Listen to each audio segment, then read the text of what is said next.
here I am with my Minecraft game. I've decided to play Division Farms, mostly because I've tried about 8 different games, and actually probably more like a dozen different worlds, and Division Farms and Decimal Island were the two that I found that I actually could get something done with. I chose this one over Decimal Island only because I found that Decimal Island, the answers that were choices weren't all correct answers, so that made it really frustrating for me. But I was still able to get to the tasks and get some tasks without getting the right answers necessarily. So this is where you can hand in your journals or pick up your journals and deposit your homework, teleport back to school. So I'm going to go and I'm going to pick up my journal and I'm going to get going.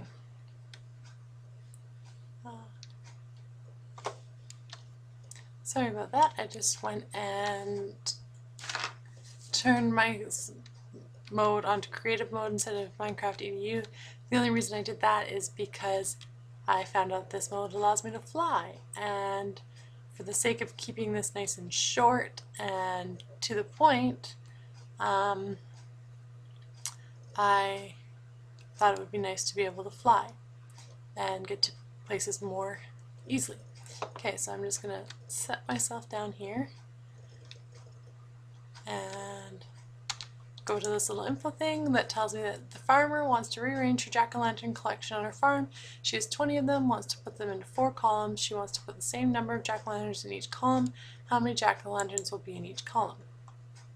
So I can pick up my jack-o'-lanterns, and now I can make my columns. So I know that I want 4 columns, so 1, 2, 3, oops, let's just come over here, 1, 2, 3, and 4, and we want to use 20 of them.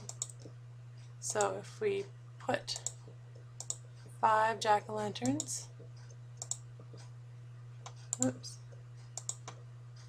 5 jack-o'-lanterns in each column, we have now rearranged her 20 columns into, or 20 pumpkins into 4 rows with the same number in each row.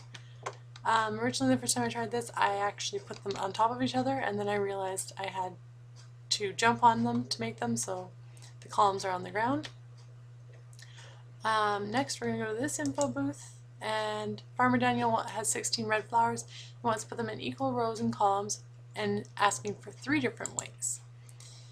So for this, actually going back to this for a second, I can use 1, and I can write 4 columns with 5 jack-o'-lanterns in each column. And I'm done for now. So now I can go and pick up my 16 flowers. Something that I've noticed about this is your number of items doesn't actually go down. I think that's because I'm in creative mode, so that's just something to watch. So if I wanted to do 16 flowers, I could do 2 rows of 8. So 2, 4, 6, 7, and 8.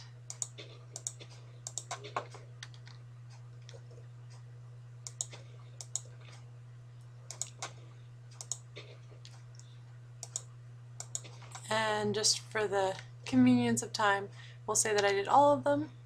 So now I can say on the next page, for 16 flowers, I was able to do 4, I can do 4 rows with 4 flowers each. I can do 2 rows with 8 flowers each, and I can do 8 rows with 2 flowers each.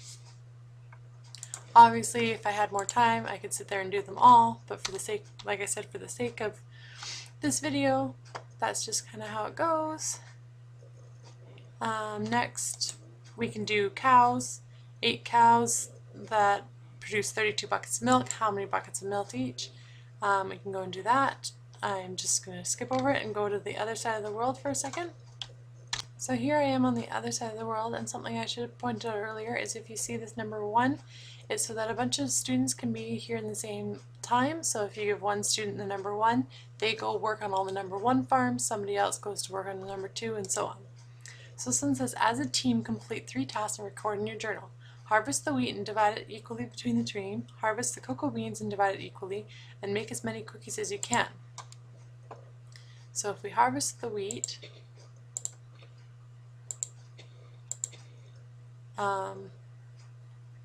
actually, I'm just going to change one setting for a second. So I just took off the creative mode setting, so now we can actually harvest wheat instead of it disappearing. So basically, when we were on a team, we would harvest all this wheat. We would find out how many wheat we harvested, and we'd say we had 36 wheat. We could say each person on the team of 3 got 12 wheat. Another way the students could do it is each of them could harvest wheat at the same rate, and then they could see how many they have left over.